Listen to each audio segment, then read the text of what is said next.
Today it's my great honor to sign the Cybersecurity and Infrastructure Security Agency Act into law. Today I'm convening this meeting to follow through on my promise to secure crucial infrastructure and the networks that we've been talking so much about over the last period of time of the federal government against cyber threats.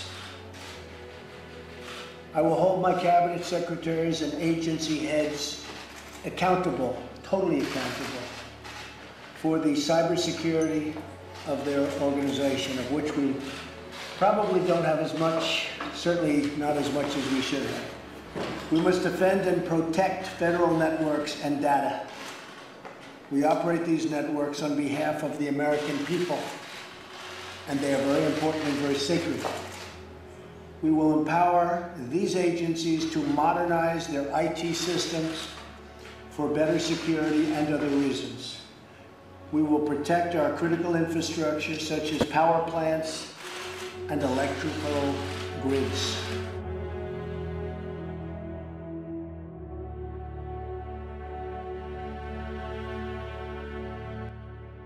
Once again, full faith and support for America's intelligence agencies. I have a full faith in our intelligence agencies.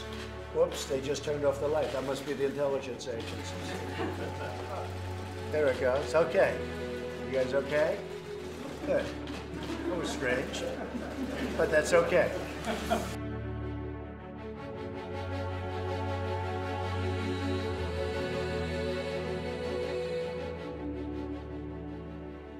Growing concern over whether the U.S. is actually prepared to respond if our power grid is compromised, to cybersecurity expert Morgan Wright. Morgan, ironically, I think where I read is that one of the good things we have going for us is our grid is so old, it might be, it might not be smart enough to be compromised. Yeah, look, all you have to do, Charles, is watch a natural disaster, and you'll see that our power grid is still fragile. We're doing a lot better at protecting it, but that's the problem. You know, it's kind of the analogy of saying, well, I could go 2 rounds with Mike Tyson back in the day. Yeah, well, you still can't go 15. We've got to be able to go that full 15 rounds and survive a direct attack. Look, Russia's been using Ukraine as their punching bag for a lot of years, so our lessons we need to learn are from watching what they're doing in Ukraine right now. Yeah, I remember it wasn't long ago when we had a major power outage in the Northeast that was caused by a small incident in Canada. So it stands to reason we're extraordinarily vulnerable, and we've been vulnerable for a long time. Why don't we fix this? Look, you know, if you look at the patchwork that is called the energy grid, I mean, it is a collection of a lot of different things, a lot of different power stations, a lot of different technologies. They're transitioning, trying to make things more network-oriented, trying to beef up their cybersecurity, but that brings its own problems because now we're trying to connect older systems to network technology, and that's one of the flaws that they took advantage of in the Ukraine attack. They attacked these cables that connected the power systems to the computer networks and physically damaged them. So yeah, there's a lot of work we still have to do on this, Charles, but the biggest thing you're talking about is that recovery piece. We know we're going to get attacked. The question is, how fast can we reconstitute and recover our energy? Because if you want to go after a nation, as Deidre was saying at other things, it's a maximum war.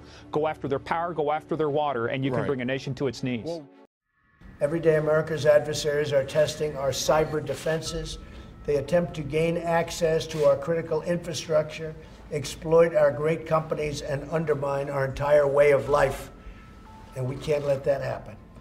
This vital legislation will establish a new agency within the Department of Homeland Security to lead the federal government's civilian response to these cyber threats against our nation. We've had many, many threats against our nation. Cyber is going to be the newest form, and the threats have taken place, and we've been doing a pretty good in knocking them out, but now this will make us, I think, much more effective. Is on the brink of disaster.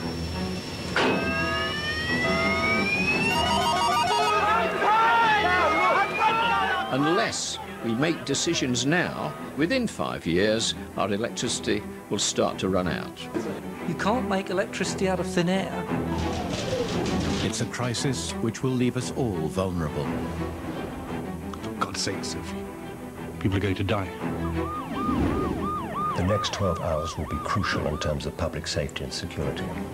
And the experts agree it could happen, unless we act now. Mom, I'm scared. Is the rationale then that this is a national security issue, that the grid needs to be stable? Absolutely. They're asserting that this is a national security concern, that the grid is threatened by the premature closures of these plants. They argue that, nuclear plants and coal power plants, they have fuel on site. So they're a little bit more durable and resilient. They can snap back more quickly after an emergency or a cyber attack. This is the assertion that the Energy Department is making. And they're saying that, our Defense Department installations are 99% dependent on the U.S. electric grid. And that the grid itself is threatened when coal plants and nuclear plants retire, because that means that we have more natural gas power, we're more dependent on natural gas power, and we're more dependent on renewable power that doesn't get produced around the clock. A new article in the New York Times suggests a massive cyber attack is on the horizon, and many systems worldwide are just simply not prepared for it. Homeland Security cyber team is already focused on the 2018 midterm elections, describing it as one of the highest priorities on par with protecting the power grid. But when we're in an incident, this is where we would manage an incident, and we do that collaboratively because the federal government is just, we can't do it alone. The Trump administration has eliminated its cyber security coordinator role in a move that really has puzzled a lot of experts. Rob Joyce announced that he was leaving the post to return to the National Security Agency last month, and he will not be replaced. Trump's national security advisor, John Bolton, says that he hopes the changes lead to more efficient management in U.S. cyber intelligence. Outside to doubt American intelligence when it comes to Russian hacking. I'm trying to just better understand why it seems that way. Well, I just want them to be sure, because it's a pretty serious charge, and I want them to be sure. And if you look at the weapons of mass destruction, that was a disaster, and they were wrong. And so I want them to be sure. I think it's unfair if they don't know. And I know a lot about hacking, and hacking is a very hard thing to prove. These hackers, we heard in the New York Times story that they got a hold of weapons that were created by the NSA. First of all, how would hackers get a hold of those? Well, in this case, these weapons were, these exploits were released by a group called the Shadow Brokers. No one's quite sure who they are. I think there's a good amount of consensus that they're probably a Russian-related group. There is a possibility that is an insider or a mole, possibly a former official at NSA. No one is really sure. There's probably a lot of work, as you can imagine, going on in the intelligence community to find out how these things were released. But of course, the reality for all of us is the genie is out of the bottle. These things are on the street, and criminals and other groups have access to them now. They were probably sent here so that we put them in our jails. Because to put them in our jails, they didn't pay the electric bill. To put them, oh, I like that much better. Oh.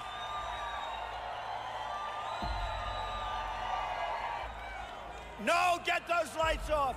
Off. Turn them off. They're too bright. Turn them off. Turn them off. Let's go. Ready? Turn off the lights. Turn off the lights. Putin and I discussed forming an impenetrable cybersecurity unit so that election hacking and many other negative things will be guarded. Well, President Trump says he wants to focus on areas where the U.S. and Russia can work together, like on Syria and cybersecurity. But now he's under fire from both Republicans and Democrats for appearing to take sides with Russia over his own intelligence agencies. Let me begin by saying that once again, the full faith and support for America's intelligence agencies. I have a full faith in our intelligence agencies. Whoops, they just turned off the light. That must be the intelligence agencies. There it goes. Okay. You guys okay? Good. That was strange, but that's okay. Joining us, so Route 9B is a cybersecurity firm. First, give us the lay of the land. How vulnerable is our infrastructure to cyber attacks? Oh, I think it's the single greatest threat in the country. It may be the most powerful weapon you've never heard of. A sudden burst of electromagnetic energy that destroys anything electric in the blink of an eye. The power grid. Computer control systems. Radio communication. all stop. It can come from nature or from an enemy. It doesn't matter. The result is the same. With little or no warning, life as you know it will end. Once again, full faith and support for America's intelligence agencies. I have a full faith in our intelligence agencies.